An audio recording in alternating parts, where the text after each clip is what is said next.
Tonight on News 5 Live, a shocking triple murder in Sandhill. Police say that Emerson Garcia, Jerem Davis, and Charleston Jenkins may have been killed over the drug trade. 100 body cams for the Belize Police Department, and rekindling a love of reading in San Antonio. These stories and more coming up on News 5 Live. Great Belize Productions Channel 5, proud winner of 9 Caribbean Media Awards for 2021. Best Investigative Report, Best News Item, Best Coverage of People with Disabilities, Best Financial Literacy Journalism, Best Videographer, Best Television Commercial Spot, and the People's Choice Award, with 2 special mentions for Financial Literacy Journalism. Who offers the best home internet experience? The truth is, Digi, of course. Diginet has the largest fiber network and the fastest speeds with the most reliable service. That's more learning, more earning, more gaming, more bonding, more sharing, getting more things done. And now, Diginet is even more affordable with the new entry plan, a 20 megabits per second fiber connection for just $49. And increased speeds in all plans. The truth is, only Digi has the ultimate home internet experience, with savings of $270 when you bundle. Wireless and cable can't give you that. So what are you waiting for? Sign up or make the switch to DigiNet today to enjoy more speeds to get more done. Digi, our national telecom. Watch The Truth of God with Pastor Gino Jennings of the First Church of Our Lord Jesus Christ every Sunday morning at 8 a.m. exclusively on Channel 5 Belize. The Truth of God with Pastor Gino Jennings every Sunday at 8 a.m. on Channel 5 Belize. Smart introduces Real Unlimited Postpaid Plans, providing customers with unlimited talk, unlimited text, and unlimited data. Now that's a real great deal. With Smart Plus, Share 1 and 2, and Enterprise 1 and 2 plans, you can talk as much as you want, text as much as you want, and for the first time ever in Belize, you can enjoy unlimited data with your postpaid plan. So come in and sign up for an unlimited postpaid plan and enjoy limitless possibilities. In addition, other plans such as the Flex Junior, Choice, and Select have been boosted with a lot more talk, text, and data, providing you with the best value for your budget. Be unlimited with Smart. It's time to power your dollar with Smart. It's an massive season with massive deals and rewards at Penny's. From now through December 31st, earn double P-Bucks on store-wide purchasing every Friday and Saturday. That's right, 2 times the P-Bucks, which means 2 times the cash back when shopping at Penny's. Plus, get even more rewards with P-Bucks Builders on home goods, tiles, appliances, paints, and lights. And don't forget, there's also massive deals and discounts on tiles and the best brands in paints like Benjamin Moore and BH. Rewards, deals, P-Bucks. You can get it all this massive season only at Penny's, celebrating 75 years of quality and savings.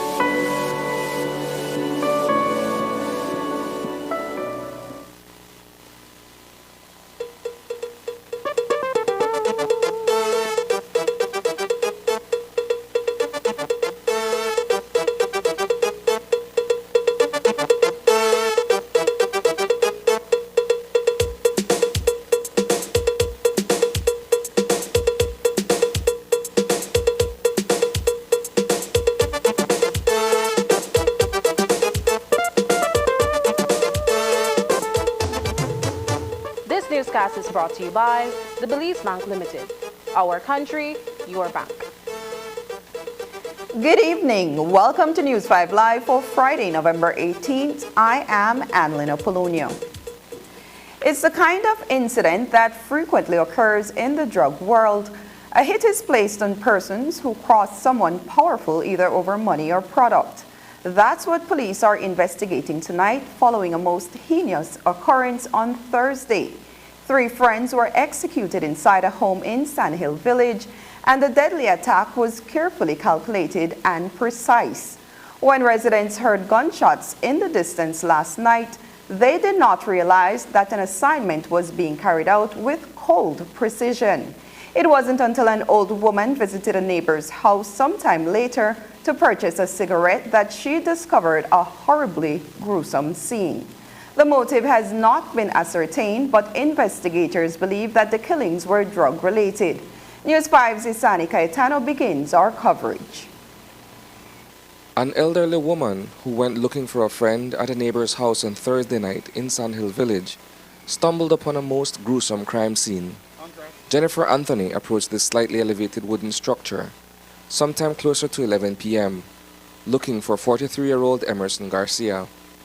What she encountered was something altogether horrific. Well, I got here. My friend will make a buy me a cigarette. And I hear 3 of them in the house may open, bright light. And I hear but when I look, I see like the 3 of them asleep. But I say, how then 3 of them asleep like that? I mean, the door open and draft the Japan. So I holler and I hear them. Nobody answer me. So I got in and step up now and got in the house. And then the young man one there sit down flat, but my neighbor will live right here. Sit down flat with the hand like this stiff. And I wonder how his hand looks so. Anthony did not realize at first what she had happened upon, despite hearing several gunshots in that vicinity sometime earlier. We hear the gunshot.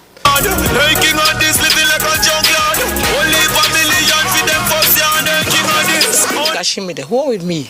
I said, a girl gunshot.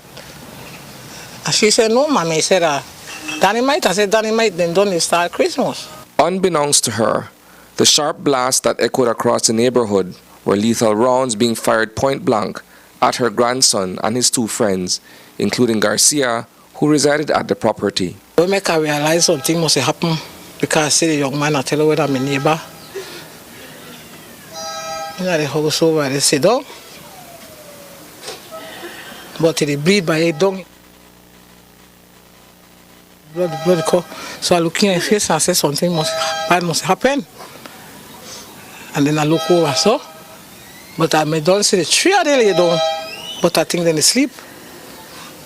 When I look back, I see my grandson friend, the back, they don't pay belly too.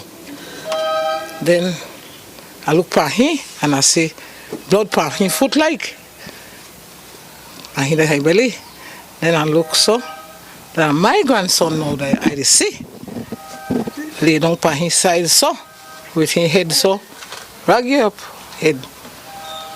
And I bend down, and I touch him. If you wonder if that him, but I see like that him.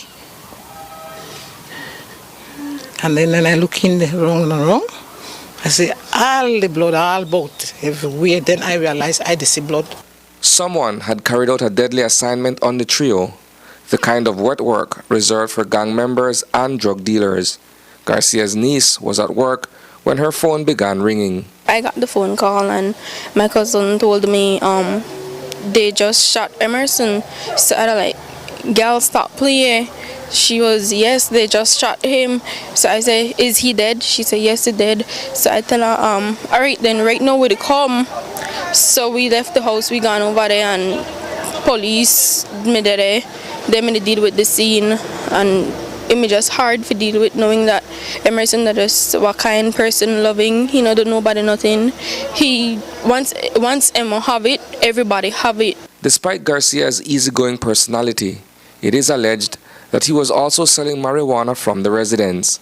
Bernadette Augustine is Charlton Jenkins' aunt. She was summoned to the ghastly scene by her mother moments later. I step on the veranda. When I step on the veranda, I see my friend Emma with a hole in her head. I bleed and I come close and I see my nephew and the ground full of blood. And she said, one more did it, Mama, one more did the back. I said, Ma, I can't go no more in the house. I said, I can't take it. I go in. And then I come out and I tell she, yes, Stone is dead. And then she broke down. And then I got alert the neighbors, I tell everybody to call police. And the boy dead. Charleston's mother is still beside herself with grief. Her son, much like 20-year-old Jareem Jamal Davis, are believed to be collateral damage in the deadly assault on Garcia's home. What could have brought about this extreme violence? Not that the one, I don't know. What happened up there, I don't understand. Because Charleston cool, him cool, the big Bali cool, everybody cool. Never hear about nobody got no beef with them, Bali. Nobody got no beef. It just me unbelievable to know that why would somebody do Emerson this, knowing he no fool with nobody. He always jovial. He always the home. If he not the home, he there. He go to China, go buy, come back home. He just so nice. It just hard to believe. But he wasn't alone. He was along with two other persons inside the home. Can you share with us who those young men were and perhaps what may have led to this violent outcome? As to what led to it, we have absolutely no idea because like I tell you, the three young men, the two with Emerson, they always kind, they're wrong, the neighborhood, everybody know they're not nice persons, they're not fool with people, they're very respectable and mannerly, so it's just hard to believe knowing that three and in this house get killed, like for what reason, nobody understand. Reporting for News 5, I am Isani Cayetano. Senior Superintendent Hilberto Romero, along with Commissioner of Police Chester Williams, was on the scene this morning. Investigators were canvassing the area and speaking with residents to get a clearer picture of what may have taken place overnight. The officer commanding Eastern Division told the media earlier today that while the motive may have been drug-related, several persons of interest are being observed. On Thursday, the 17th day of November 2022, around 10:45 p.m., police responded to the new site area in Sandhill village, where there was reports that shots were heard. Police visited the house where they found the lifeless bodies of 3 male persons. They were later identified as Emerson Garcia, 43 years, Jareem Davis, 20 years, and Charleston Jenkins, 19 years of age. They were observed with gunshot injuries to the body. They were taken to the KHMH where they were pronounced dead on arrival. An investigation is being carried out into this triple murder at this time. Any idea of what may have precipitated this deadly attack? Okay, we are gathering information at this time, and we have leads that we are following up on. And so later on we will try to establish a conclusive motive what caused these 3 murders. We've received reports that that home was known as a place where marijuana was sold. Are you able to say whether or not? Yes, we can confirm that, yes, that is marijuana used to be sold from that house, correct. Given that angle, do you believe it may have been drug related? Yes, that is a possibility, yes. Is there any possibility, sir, that this could have been retaliation for any other recent murders? Not that we know of at this time. We cannot link this to any other case at this time. You guys have any persons that you're looking for at this time? Yes, we have several persons of interest and we are conducting interviews, investigations, and so we continue with the investigations today. The Belize Police Department today received 100 new body cameras to add to their inventory. The body cameras were donated by the Leadership Intervention Unit and handed over to the Ministry of Home Affairs in Belmopan. The use of body cameras is one of the many crime fighting and policing accountability strategies being employed by the department in its efforts to curb violent crime and decrease instances of police brutality. News 5's Paul Lopez was in Belmopan for the handing over ceremony. He filed the following report. Embracing technological advances, promoting a shared vision in managing crime, and working with our partners, our stakeholders, is a vision, is a direction, is a strategic direction that our ministry has been promoting. And the Belize Police Department has embraced that direction. The Leadership Intervention Unit today handed over 100 body cameras to the Ministry of Home Affairs for use by specialized officers within the Belize Police Department. Karim Musa, the Minister of Home Affairs, was present to receive the cameras. This is all geared towards outfitting our specialized units, the MIT, the GI3, and the SPU, which comprise approximately 200 or so police officers. These are the officers who go out on raids. These are the officers who engage most with members of the public. And so it is very essential that we equip them with body cams, as the deputy mentioned, not just for their own safety, but as Mr. Dawson mentioned, also for us to get a full picture, a full accountability of each and every scenario when members of the department engage with members of the public. The benefit of the body cameras are huge. We believe that it will help us improve our system of accountability, and the utilization alone will tell the public, you know what, we are serious as a department about transparency, we are serious about accountability. So I applaud the effort of the LIU and their stakeholders in donating the body camera. William Dawson, chairman of the Leadership Intervention Unit, is all too familiar with the endless complaints from members of the public about police brutality, particularly from young men in Southside Belize City who are prime targets for law enforcement officers. We also have to educate our people on how it is that they approach the police officers. Police officers are human beings as well, and so a lot of these young men and women are already suffering from many different types of trauma. The minute that they see a police, they already feel offended by just the uniform. And so, like I said, we have seen great strides by the police department and officers on the ground to try to have a different approach. Like I said, we want to make sure that it's a fair play, that the playing field is level, that if there is a complaint, that there is justifiable evidence that can be reviewed, that we just don't take one person's account of what has transpired. And so these body cams, I believe, will assist us greatly in that regard. 250 body cameras are already being utilized by the department.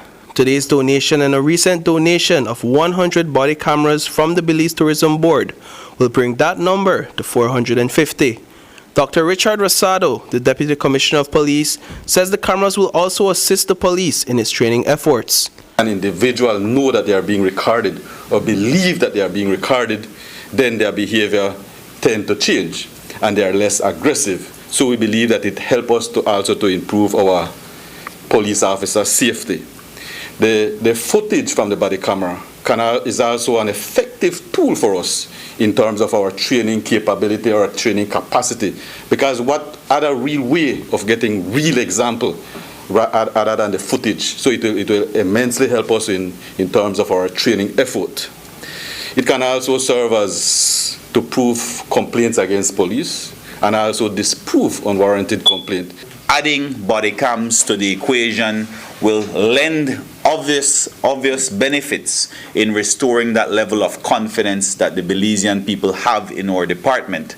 And as I mentioned on the last occasion, we have seen just over the past year an 80% reduction in the number of cases reported of abuse by police officers. And I think that speaks volumes to the new direction that we have taken. Reporting for News 5, I am Paul Lopez. Coming up, homicide rate down in Belize District for 2022.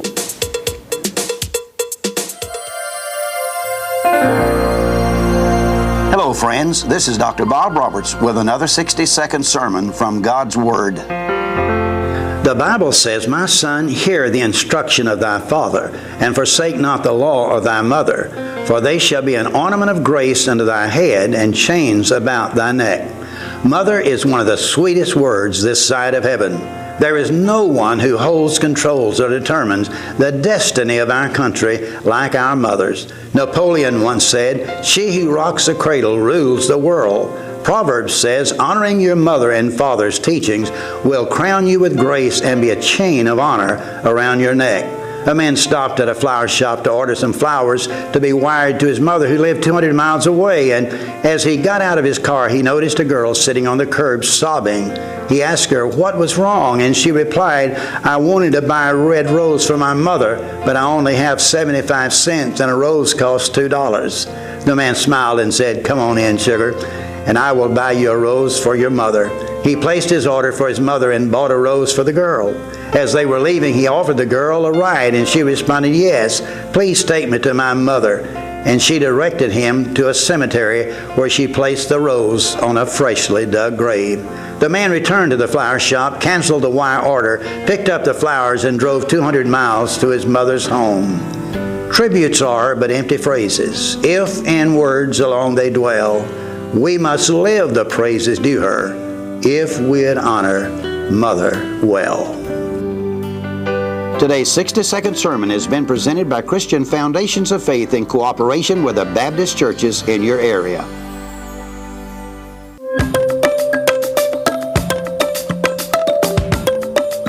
The Belize Amnesty 2022 registration period will be from the 2nd of August to the 30th of November. Are you ready? While we prepare, let's clear up a few misconceptions about Amnesty 2022.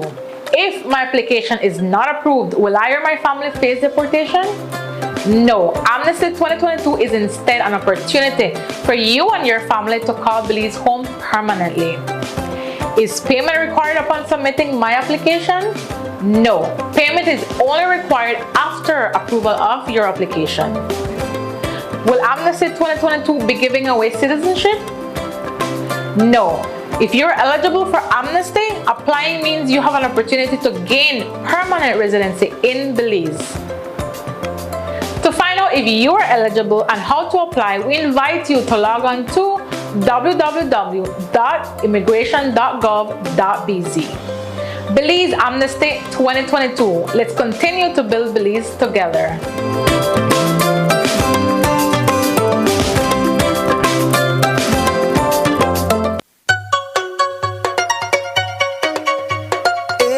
Scratch and Win would like to announce the launch of one new game loaded with new prizes. Your favorite game, the Loteria board game, is now a scratch game. La Chalupa, El Gallo, La Estrella. The new $3 ticket is called Loteria and has a top prize of $20,000. Ask your Scratch and Win agent for the new Loteria ticket to win up to $20,000.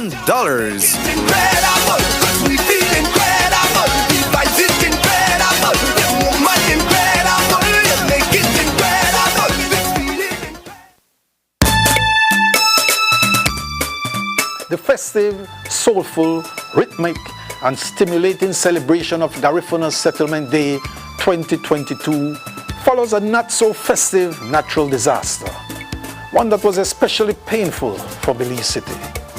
But guess what? Aubu, Amuru Nu, Hagaburu Bay, Garinago, Awasera Meme, Wama Lao.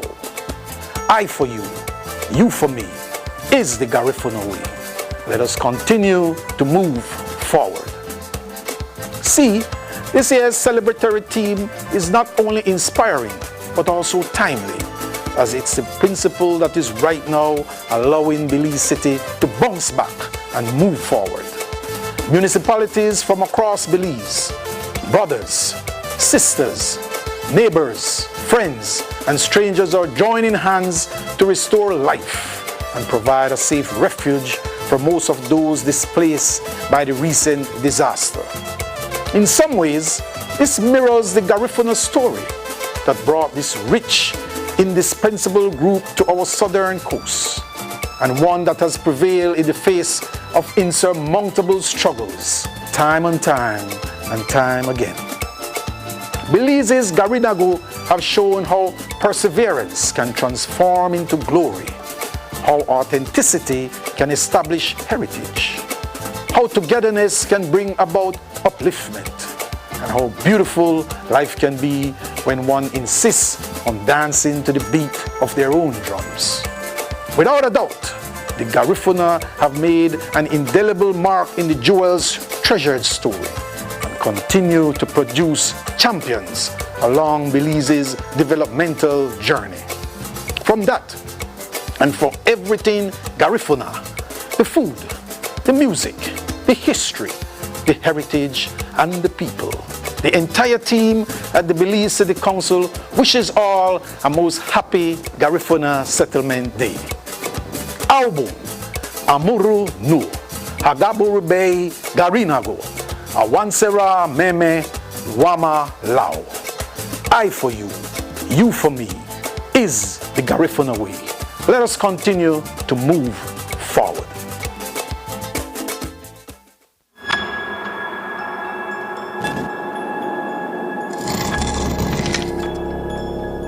It started innocently.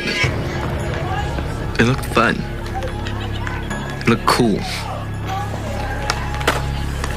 But then I got hooked. And it had its downsides. I couldn't keep up physically. It started to put a strain on my life and the lives of my loved ones.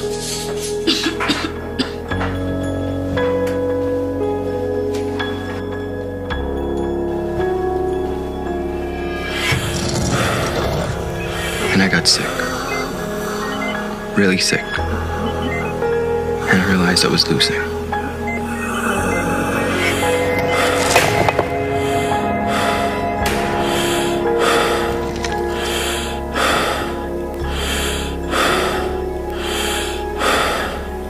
But I knew what I had to do.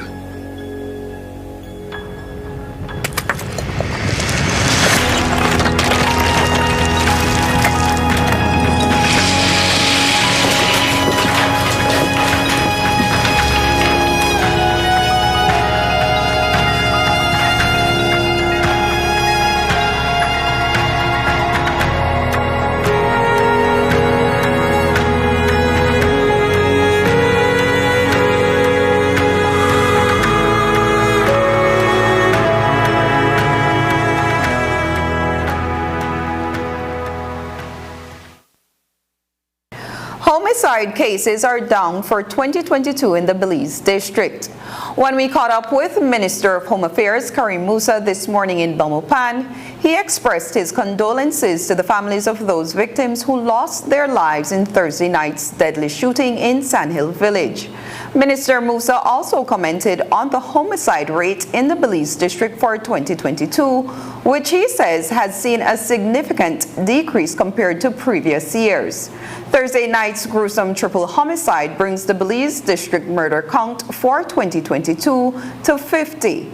Minister Musa says with 6 weeks left before the end of the year, great strides have been made to reduce major crimes in the Belize district.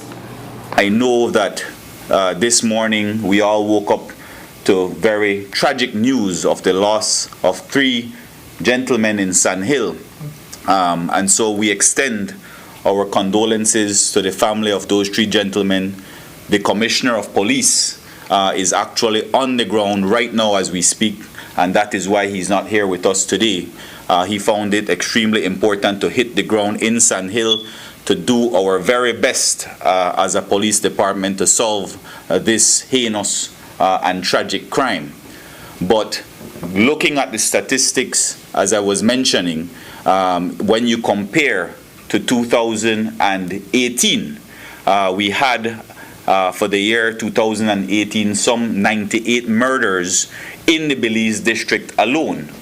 But when you look at 2022, this year, prior to these 3 murders, it was 47, so that will take it up to 50. But that is a 50% reduction. I do understand we have a full month and 10 days left in the rest of the year.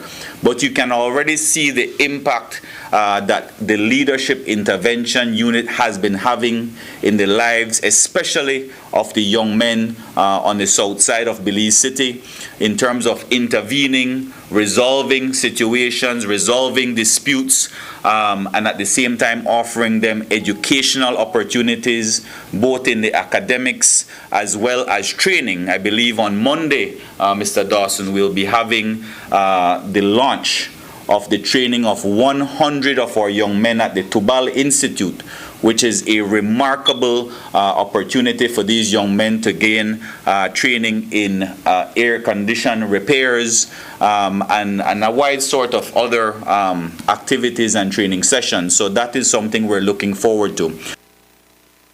The Leadership Intervention Unit has played a key role in the government of Belize's crime-fighting strategy, particularly within Southside Belize City. The LIU has introduced a number of transformative programs into communities riddled with gang violence and internal feuds. And those initiatives have yielded significant results, according to William Dawson, the chairman of LIU. According to Dawson, members of rival groups are now approaching the unit to request mediation. One of the great strides we have made is bringing the young men to the table. We have seen that they are the ones calling for intervention now. They want to sit down and trash it out. One of the greatest things that we have been focusing is on the family, the importance of family. And so when you have young men and women from these communities who for their entire lives have been exposed to violent behavior, getting them to sit down and air out their differences is something new. And they really do see the need for it. And it might sound crazy, but it makes a whole lot of difference when, especially for our young men, for them to be able to understand how to express themselves and understand emotional intelligence, that every situation does not have to be solved violently. And so you have been seeing these results. And besides that, like I said, we have community councils that we have developed. We have people like Miss Olga Garden, Timmy Stamp, Sticks for Tigongara. We have the Port Innovators, the Belama Upliftment Group, that consists of community members. So we're looking at the community to take care of the community. Like Minister said, crime is supposed to be a police issue, but it's all of our business. And a lot of the criminal behavior has been bred by the community not speaking up against the violence that's happening in their community. And we're seeing more community members stepping up, want to be a part of these type of initiatives.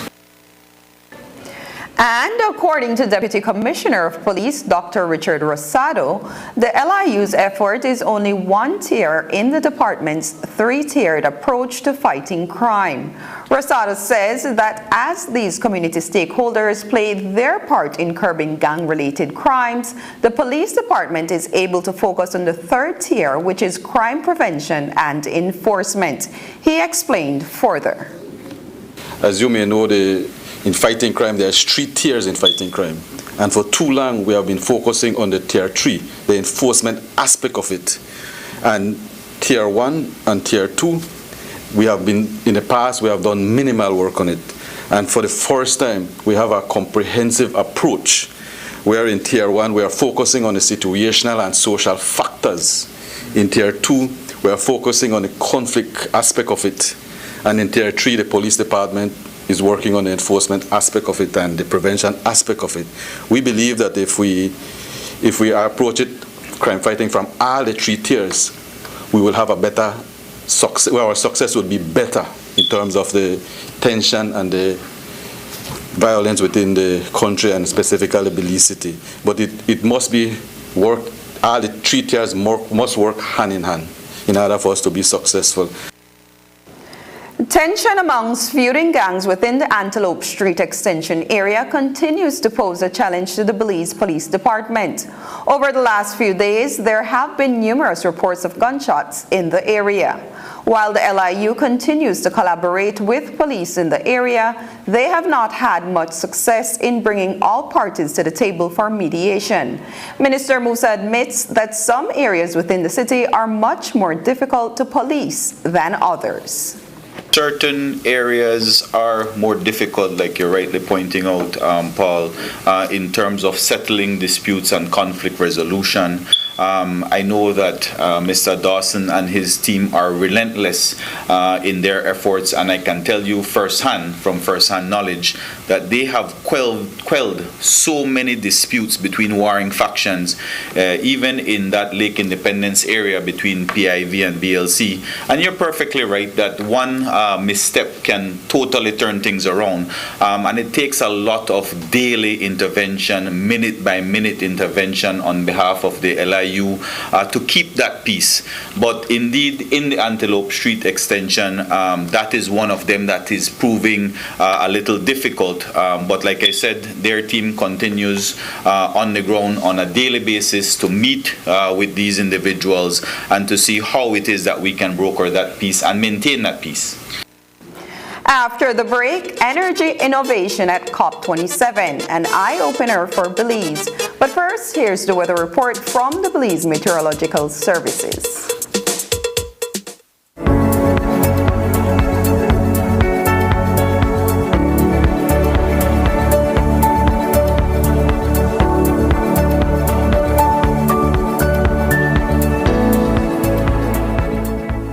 Good evening, Belize. Welcome to tonight's weather report prepared by the National Meteorological Service. I am Chloe Bowman. A moist northeasterly airflow prevails to support showers and light rain around the country today. Showers, periods of rain, and isolated thunderstorms will increase tonight and affect most areas tonight, especially Belize City, Dangriga, Placencia, and Punta Gorda. A flood watch is in effect for the country. Tonight's low temperatures will be 76 degrees Fahrenheit along the coast and 70 over inland areas. Taking a look at tomorrow's weather, a few showers and rain will continue in the morning over Corozal, Orange Rock, Belize City, and Punta Gorda, then decrease in the afternoon. High temperatures will be 85 degrees Fahrenheit along the coast and 88 inland. Taking a look at the weather for the next 4 days. A few showers will linger, especially over the south during the weekend. For tonight's tropical weather update. Tropical cyclone formation is not expected during the next 48 hours. Now let's take a look at the marine conditions. Winds will be from the northeast at 5 to 15 knots and the sea will be moderate to rough. A small craft caution is in effect. For the astronomical forecast, tomorrow's low tide will be at 12:35 a.m., then a high tide at 6:23 a.m., then another low tide at 12:51 p.m., then a high tide at 6:48 p.m. The sun will rise tomorrow at 5:59 a.m. and set at 5:16 p.m. Moon will rise tomorrow at 1:54 a.m. and set at 2:21 p.m. UNICEF Belize and the National Commission for Families and Children sends a Happy World Children's Day greetings to all the children of Belize. November 20th is a day to remember the promises nations and world leaders made under the Convention on the Rights of the Child to improve our lives and give us hope for a promising future. Join us again on Monday for another weather report. I am Chloe Boomer.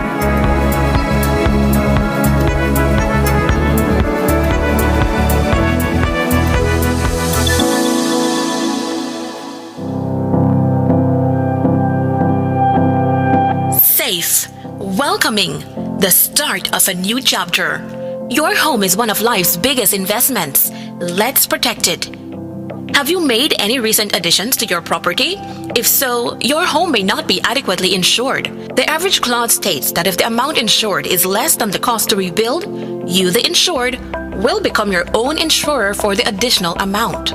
To better understand this, let's look at two homes equally valued at $150,000. Home 1 was insured for $150,000, but later, an additional $50,000 was invested into the home. This means that the home is now inadequately insured for only 75% of its value. Home 2 was insured for $150,000 3 years ago, and you haven't invested in any additions.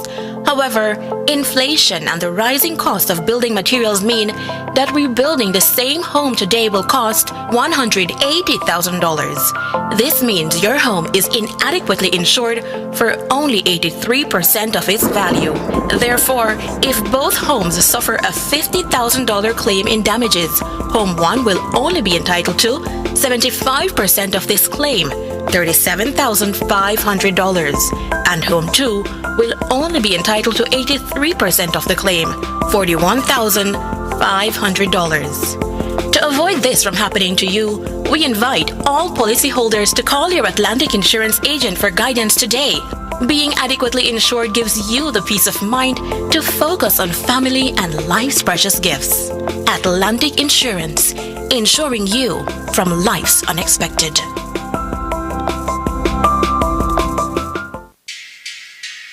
My lights, yeah. Go to my lights, go to my lights. You gotta go to my lights, yeah. I wanna shine, shine, shine, shine. I hit my lights cause that's my plan, plan, plan, plan. My lights have your favorite brand, brand, brand, brand. Just come with nothing in your hands, hands, hands, hands. My lights, and it goes on and on and on. It goes on and on and on, yeah. I wanna celebrate with my lights, sing yeah, yo, baby let's go. My lights, I wanna celebrate with my lights, sing yeah, yo, baby let's go. We going to the stars, what we gon' do right? We gon' light a life, only with my light. We going to the stars, what we gon' do right? We gon' light a life, only with my light.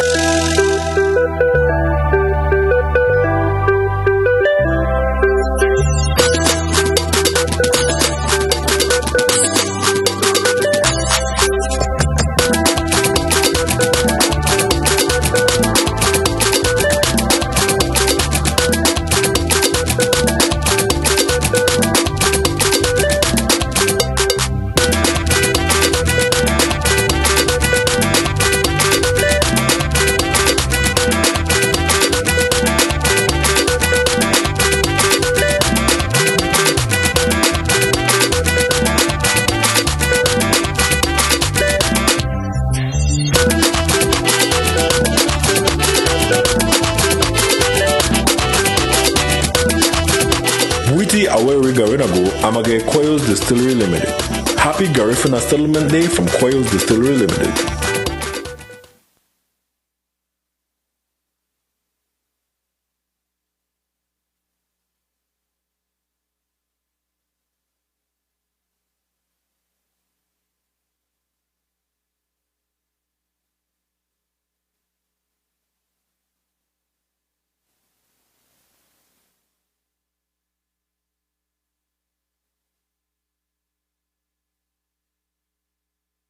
Traditionally, society had looked to men to provide for their families' economic well-being, to defend our nations and protect their families from harm. As human society evolves, so do our role in society. In today's world, we appreciate many more contributions that our men make to our society, the workplace, and the home. On International Men's Day, we acknowledge the traditional and evolving contributions of our Belizean men. We encourage you to celebrate International Men's Day on November 19th under the theme Recognizing Belizean Men and Boys. This message is brought to you by the National Commission for Families and Children in collaboration with UNICEF. Let's talk energy. Did you know that saving energy can affect the overall cost of electricity? Practicing energy conservation helps BEL to use mostly low-cost options for sourcing and delivering energy to consumers. We take proactive measures to stabilize the cost of power by monitoring and purchasing the most affordable energy available at any given time. The more energy we save, the more we can meet energy demands using the lowest cost option. Belize Electricity Limited, providing safe, reliable, and sustainable energy solutions.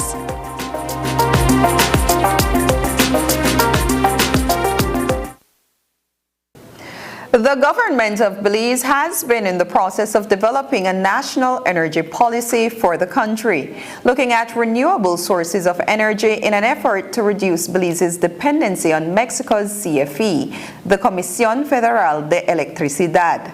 At COP27, there were various pavilions and countries displaying innovative ideas and technology that would provide an alternative to fossil fuels as a source of energy.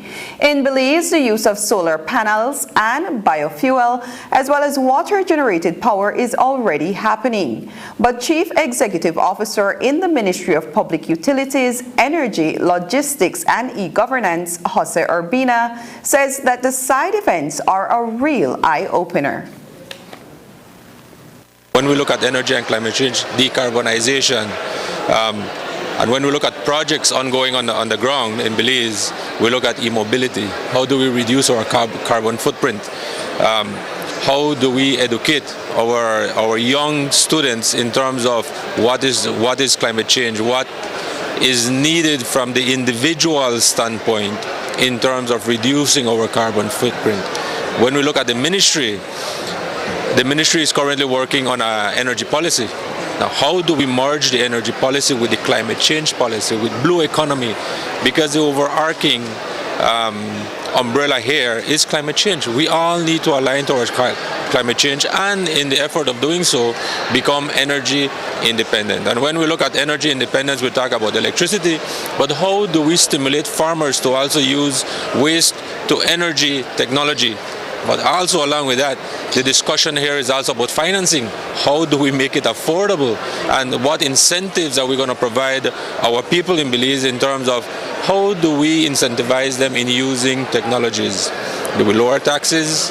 Do we provide them low interest financing through DFC and other mediums? So there's a lot of discussion that needs to happen. A lot is on the table here. And like I said at the beginning, it's very eye-opening in terms of the scope of what needs to be done. For some time, agriculture was being referred to as a sector contributing to the climate change crisis because trees would be cleared for farming and methane production from the livestock industry. But there are now climate-smart initiatives in the agriculture sector that have changed that narrative. At this year's COP, political leaders and stakeholders in agriculture converged to dialogue on best practices, and Chief Executive Officer in the Ministry of Agriculture, Food Security, and Enterprise, Servilo Baiza, was engaged in some of those side meetings. CEO Baiza told News 5 earlier this week that there is a lot in terms of technology and agriculture that may be feasible for Belize's reality. Through AICA, all the countries came together and have a joint declaration where they are saying that, we can be part of the solution if we're included. And so that is how that conversation started, and that is how we are here in COP27 right here in Egypt now. Changing the way that we do things, Dwayne, like for instance, a specific example in the livestock sector, doing agro-silvopastoral systems in terms of improving our pasture, so you'll use less pasture for your livestock, and then including by planting trees that have benefit to the environment. So you'll be using less space, you are doing reforestation, and so that is contributing then to carbon sequestration and to neutralizing our methane production. Another area, for instance, would be we know that we have a lot of areas that soil has been degraded, degradation of soil. So looking at those areas and how we can bring back those soils. But these things require resources. Our farmers or producers cannot do these things on their own. And so when we can come together as a region to access funding from the Global Environmental Fund or the Green Climate Fund to assist us, I mean, these are things then that can benefit our peoples. As the final stretch of negotiations for the 27th United Nations Conference of the Parties is ongoing in Egypt, there are growing concerns over the slow progress on loss and damage.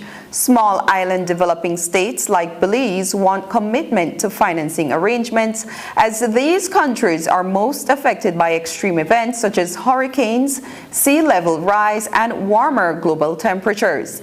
Last week, SIDS and the Alliance of Small Island States, better known as AOSIS, were able to successfully get loss and damage added to the agenda, and since then, the negotiation has been to get developed countries to agree to the establishment of a financing facility, with its mechanism to be determined within a year or two.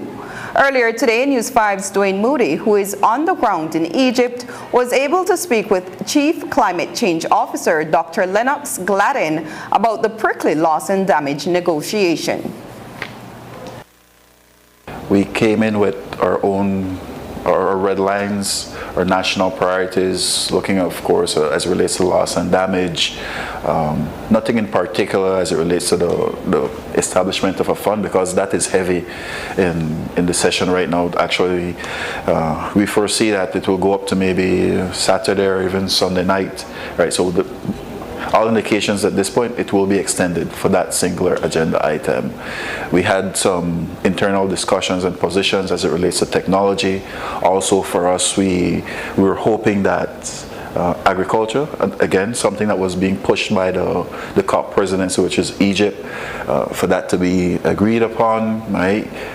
So some of these key priorities, Article 6 for Belize, it's important. However, that is still under heavy deliberation. They just released some new information as it relates to options for that's loss and damage establishment of the fund. What I think is key, what is important, coming out of this COP, at least to make mention that a fund should be established, right? We're not asking for the fund to be established and operationalized at this COP. Right? We have to be realistic as it relates to the process. So this would be a major milestone, just to say under the decision that, listen, we understand the importance of this facility. Let it be established. Right? So that in itself would be a feat. CARICOM, together with the larger group of AOSIS countries, along with the group of 77 countries and China, will have to maintain a united front in order to get the commitment on loss and damage. COP27 has been billed as the implementation COP, but for mitigation and adaptation to take place, there must be access to finance. So engaging in bilateral meetings outside of the official negotiation sessions is key. As we have been reporting, the Belize delegation has been putting in the work as it relates to furthering our carbon market and proposals for water security initiatives across municipalities, among others. But was the delegation successful in its mission? Dr. Lennox Gladden says inroads have been made. For us nationally, because our strategy is to not only negotiate, but we also need to make certain inroads. We have to have a lot of bilaterals. So For us, I think we've been quite successful up until today to achieve both. We know climate finance and the discussion around climate finance, that is definitely important for Belize. Right? So we'll be getting support, continued support from ICAT, to see how we can build that climate finance module and then embed that within our national MRV system to create that dashboard for everybody, so everybody can know, what are we doing to combat climate change at the municipal level, under a certain ministry. So, like I said, we managed to secure a lot of those support from our partners. The Santiago network, right? It deals heavily with adaptation and the governance as relates to adaptation, but it also ties into loss and damage, right? For agriculture, they had six workshops looking at agricultural water management, soil management, and some other thematic areas under agriculture. And what they were trying to see is now how does, and it's agriculture, the understanding agriculture under the guise of food security, right? How does that now tie into the climate change process? So the benefits of these, when are we going to see them in Belize? Over the next year, 2 years, Yeah. Interestingly enough, in the discussion, they said, listen, agriculture, food security, it is a given, right? So it didn't matter what came out of this process, people need to eat. So as a result of the process being slow, that does not mean that countries such as our country would stop, working within the agriculture sector. So a lot of the initiatives as it relates to climate smart agriculture, we're quite familiar with the RRB project. And then I know Ministry of Agriculture, in my discussions with Dr. Pasquale, there's another project that they're looking at that looks at climate smart agriculture and how they can actually improve some of their production systems. So these are some tangible things that we can class as actual implementation. Yeah. Earlier this year, the Ministry of New Growth Industries, headed by Minister Karim Musa, had to take a step back from its push to formalize the cannabis industry in Belize. That is after the Briceño administration decided that it was unable to bear the cost of a referendum in 2022. While Minister Musa is hopeful that the cannabis referendum will be held in early 2023. He also told us about other initiatives his ministry is developing, including an ostrich industry and an ackee industry in Belize. And a lot of people might not be aware of this, but the Ministry of New Growth Industries does not have a budget, which is an incredible thing. It's the only ministry that does not have a budget. But that speaks volumes as to how far we've gotten in a year, because truly it is a visionary ministry, it is a conceptual ministry, and it has captivated a lot of investors across the world, and it has certainly opened up our minds in terms of the capabilities of what we can do that's not taking place in the country. And so it definitely is thinking outside the box. We've seen Miss Nancy Marin come forward with her ostrich industry, which is about to take off in the coming weeks. We have worked out all the kinks there over at Baja with the Mexican counterparts, and so that has been a work in progress, but it just goes to show the entrepreneurial spirit of the Belizean people. When we create a ministry like this, so many people thinking outside the box and saying, we want to introduce this new industry in Belize. The kahuna industry, still a work in progress. We have a CEO caucus of all the relevant CEOs who meet on a regular basis to see how it is that we can get this particular kahuna industry off the ground. We're hoping that we can see that take off in 2023. When it comes to cannabis, a lot of other countries have looked to Belize and said, wow, you were able to pass the law in record time, within a year. And so we have to recall, it passed through the House of Representatives, it passed through the Senate, and it was going through the Senate is where the referendum was triggered. And so moving forward, we will have to make an amendment to the current legislation since it was passed.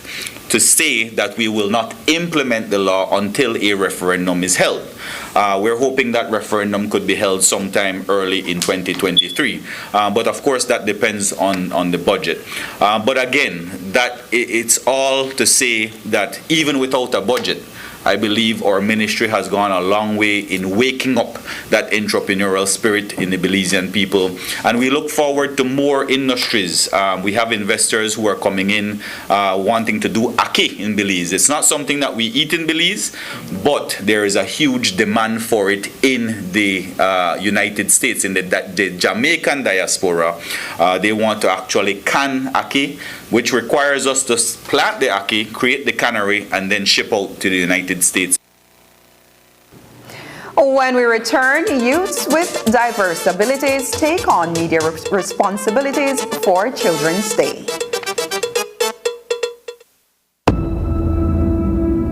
Mr. Ronald Gordon, our Chief Met Officer, confirmed that Lisa made landfall at 3:20 p.m. yesterday, 3rd November, 10 miles south of Belize City.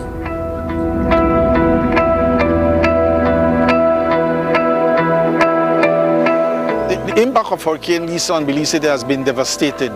Families' lives have been disrupted. People, livelihoods, business livelihoods, obviously has been severely impacted.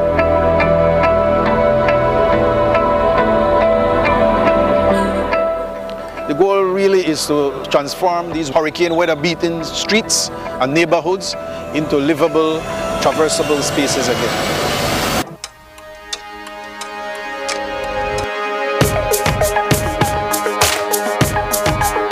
Getting back to some measure of normalcy. It's a wide cross-section of partners encompassing both public, private sector, of course being led by the government of Belize, the Ministry of Infrastructure. We have NEMO with us, we have CIMO, we have the Belize City Council, the Orange Walk Town Council, the BDF, the Coast Guard, and a wide scope of other partners. Obviously, their efforts here today is being met with great enthusiasm and optimism by the people of Belize City. For us at SIDCO, it means more muscle on the ground to achieve the task. We face one of the greatest natural disasters ever brought upon the city. In my lifetime, in their lifetime, we face it together. Now it's even more important that we face the recovery process, the rebuilding process together. We must exercise patience on all accord.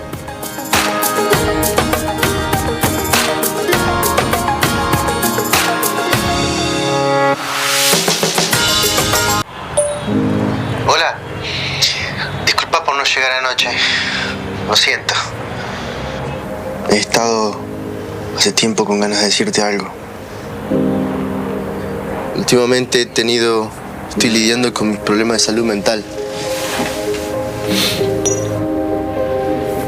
I think if there was no stigma around mental health, I'd be more open about what I'm going through on the inside. And I don't know, maybe I'd find that other people in my life are actually going through the same thing. Há alguns anos, comecei a contar para outras pessoas sobre minha ansiedade.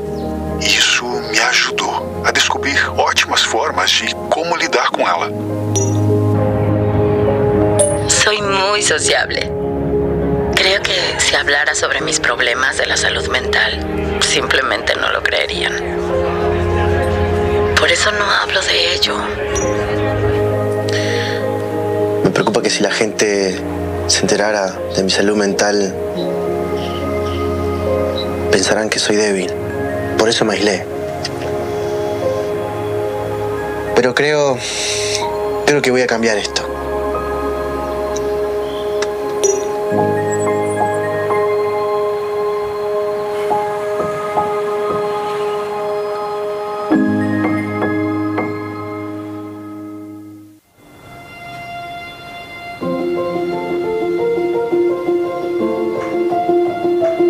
I will be there.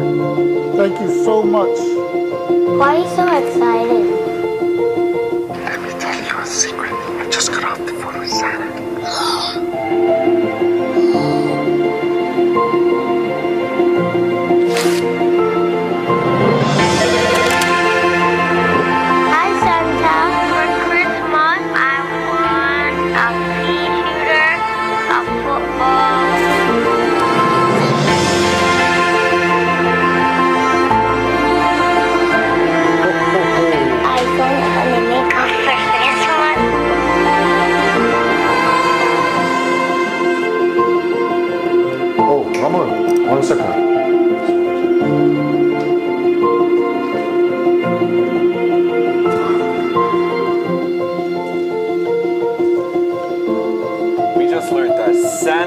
phone number has just been revealed. The number is 227-7132. Children all over. I'm sorry, Dad. I shared Santa's phone number.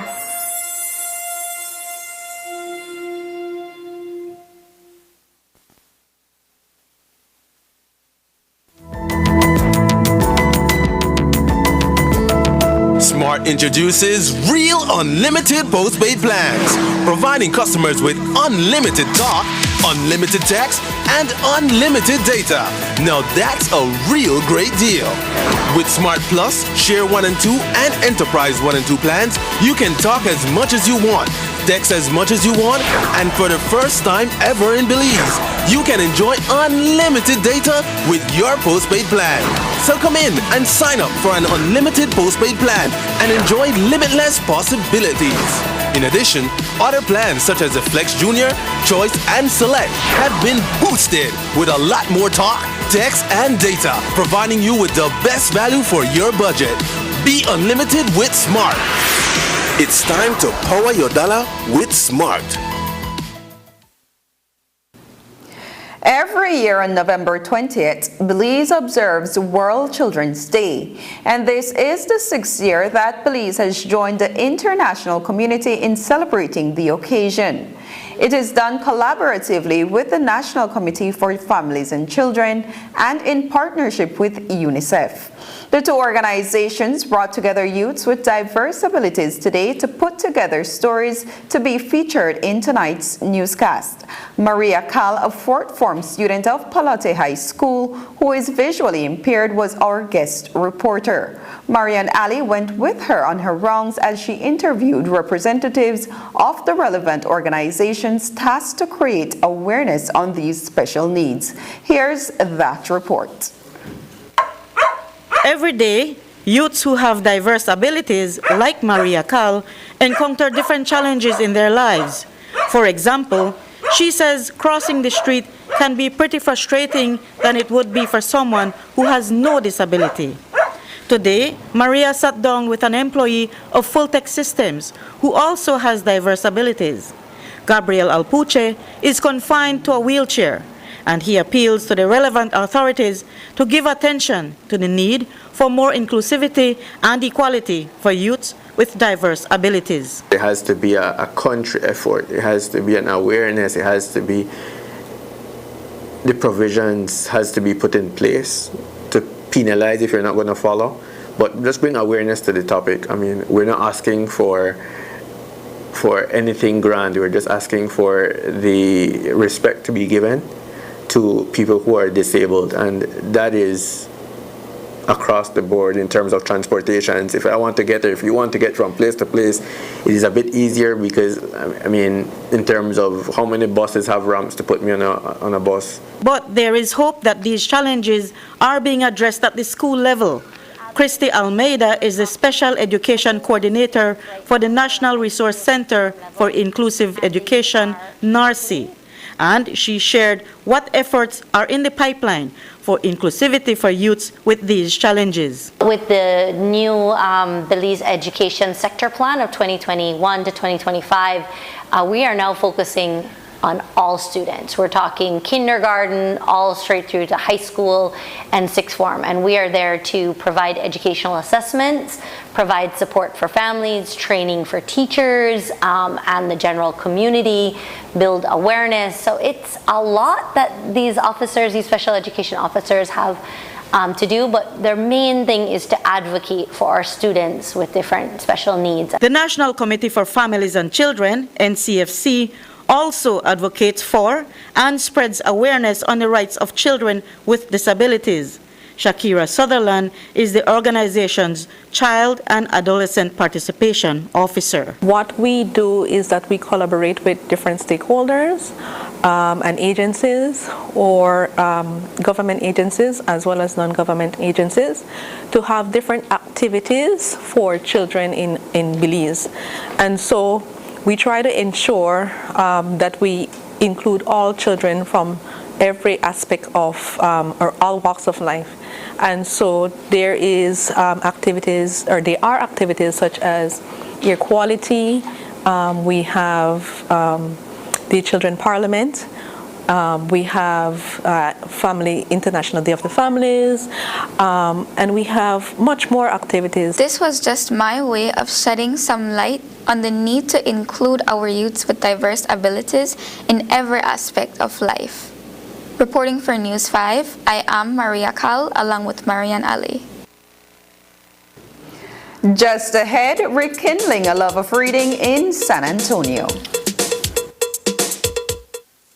How are we to measure the success of our lives? For many, an ordinary life should have the following: a job, a house, enough money to buy a new car. But what if we threw out the ordinary? What could escaping ordinary at our jobs do? How about for our marriages? What if I told you we could all be escaping ordinary? Join us as we begin our new series. Taking its name from the venerable father of the nation, the George Price Highway stretches 77 miles from Belize City to Benque Viejo. Originally built in the 1930s, this cross-country highway system is the artery that links Belize to Central America at the western border with Guatemala. That connection facilitates overland trade, supporting Belize's economic development. Winding its way across the scenic countryside, the George Price Highway from Roaring Creek to Esperanza has been fully reconstructed to meet international standards, with particular emphasis on road safety.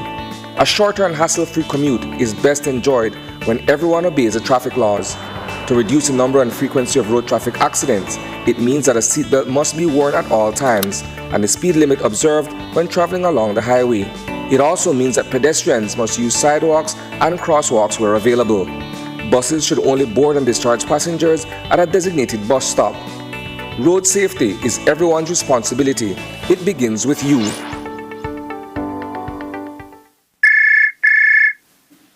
Hello, this is the Inter-Office Basketball League office. How may I help? This is the Central Health Customs basketball team. We saw on breaking news the Tough Enough team going into Mappe is getting their ring finger done. Well, we would like for you to deliver one message to the Puffy Puff basketball team. Tell them that the only ring they will receive, that's suffering come Friday night.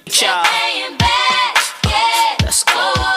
The finals is here. The finals is here. This Friday, 8 p.m. at the Belize Civic Center is the Benny's Inter-Office Basketball League, game 1 of the best of 3 series. Rico Black and his undefeated Tough Enough team, led by Francis Arana, Ian Renee, and Jamal Kelly, battling against the young and upstart Central Health Customs, who will answer with the #1 point guard in Belize, who dropped another 30 points on the Coast Guard, Glency Coupe Lopez, alongside Akeem Evans and Stephen Wade, who will be crowned the IBL champions. This is as big as it gets. This Friday night, November 18, at the Belize Civic Center, beginning at 8 p.m. sharp. Tough Enough Tours versus Central Health Customs. Who will bling the ring?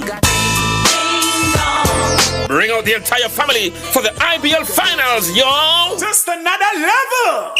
Sponsors: Racina's Imports, J&W Supermarket, Mahib's Wholesale, Barefoot Hotel, Cabana Used Clothing, Midway Wholesale, Mirage Belize, Car Guys, Harris Import, Prestige Auto Sales, Cellular World, Ocean Store, VIP Wireless, Nando's Wholesale, Benny's Home Center, Crystal Water, Sprite, Powerade, Travelers, Channel 5 and Channel 7, Creme, Wave, Love FM and More FM. Let's get it on!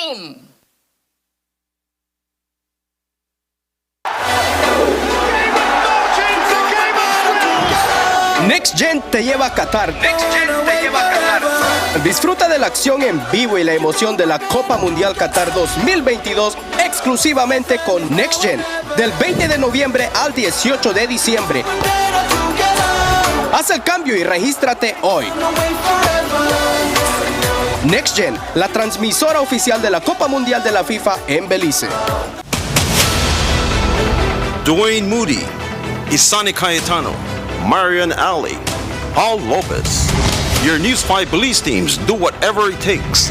Go wherever they need to go, so you can catch the story wherever you are, whenever you want, on whatever device. Channel 5 Belize on television, Facebook, Instagram, and YouTube. Because news is now everywhere, all the time. And so are we. After a rough week of school, Jake and his friends decide to treat themselves to frozen coffee, and since they don't have cash on them, they decide to use eCash. With eCash's geolocation feature, Jake can easily find the nearest coffee spot. With eCash's built-in option to split bills, Jake can pay the bill and his friends can reimburse their portion of the bill. Jake scans the merchant's code and confirms payment. Jake then views his transaction history and taps on the transaction recently made, then taps the split the bill button where he selects the evenly option to evenly split the bill. The application splits the bill automatically. His friends receive and accept the request. Geolocation and splitting the bill via eCash makes Jake enjoy his digital lifestyle.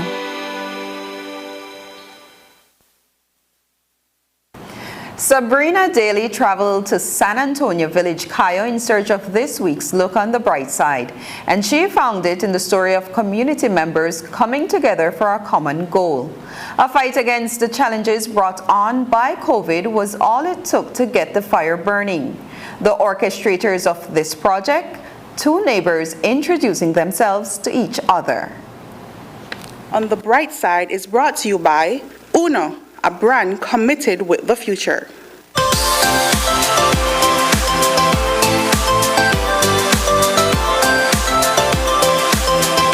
Well, in the late 1900s and early 2000s, there was a project to open a library here in the community. I believe that this building was built by Raleigh International, and initially it opened its doors and it was functioning for some time, but I could say that it went dormant. I really cannot explain the reasons for it because I was too young at that time, but it has been a constant battle to try to bring the library back to life. What you are seeing was once an internet cafe in San Antonio, Cayo. For over a decade, it's been a home for bats and insects, a shelter that once provided services to residents of the village. That's until two neighbors had a sit-down. Rosa Perez met Monica Seidel, a new resident to the community. When Monica asked what she could do for her new neighbor, Rosa had one answer. Education. I mean, the kids might need tutor because we don't have classes face-to-face now. And so she said, a library, would that work? Would that be good for the village? Yes. Rosa's requests came as a result of the educational challenges brought on by COVID-19. This was 2 years ago. Students were confined to their homes, and in a community where some children still don't have access to internet, her vision was to help everyone. You know, that's the amazing part in it, was because it did start as a conversation and then it just started this ripple effect when you throw a stone into a pond. We then went to the village council and the chairman and asked them if we could use the community center. Then the suggestion was made to why not use this abandoned building that was right next door that used to be an internet cafe. And then it expanded to local teachers in the area that said, well, we'll come in there and we'll wash it and clean it. And so then every time I was coming back, I was also bringing in 50-pound suitcases of laptops, of educational materials, books, anything that I could get donated here in the US, I would pack in my suitcases to bring down there. Reading and learning is big to everyone. Needs to keep on, because if we don't read, we don't talk, then even we're Mayas, but we still need to learn the English. Frank Zib, a resident, offered his community service by giving the library a name statement through the indigenous Mayan hieroglyphics. So here we have Na, which is house, Nahi, right? So Nahi makes it house of, and then we have to come all the way here to see the other glyph. So we have Nahi, then we have the logogram again, which is a picture word. So by looking at this, we know it is a snake, right? So the Maya word for snake will be kan. So kan, we have ba, li. So Nahi, kambal. So it's a house where we learn. It's a celebration of a milestone for the community of San Antonio. The 2-year journey took community members with the same vision on a quest to enable the youth with a space to learn during COVID. From concept to learning center to library. What did it take? All hands on deck. At that point, we experienced, for example, people just stopping by, farmers stopping by, giving some donations to the library or to what was then the learning center. We had people just coming in and giving some cash and say, well, buy water, do something with the money in order for the building to come forward. And then during discussions, we invited the library services to come and talk about what are the possibilities of opening a library. And if the bright side is not seeing the joy on the faces of these little community members, it might just be the power of visionaries, 2 neighbors, and an entire village that was waiting for this good news. Really, the life of this community will come alive with this library, breathing air into this building, bringing the children, bringing the adults, creating interaction is what will make this library be and continue for the future. Looking on the bright side, I'm Sabrina Daly. On the Bright Side was brought to you by Uno, a brand committed with the future. Ho, ho, ho! This Christmas, the first present comes from Uno. Get 1 coupon for every purchase of $25 in Uno fuels, per quart of Uno lubricants, or 2 coupons per gallon. Get into the spirit. It's Christmas time. Uno, a brand committed with the future. And that's the news. Tonight's broadcast is available in both text and streaming video at channel5belize.com. You can also connect with us on our Facebook page at facebook.com/News5Live. I'm Annalyn Apollonia. Thanks for joining us, and from all of us here at News 5, please remember to wash your hands, keep your social distance, and stay safe. Good night.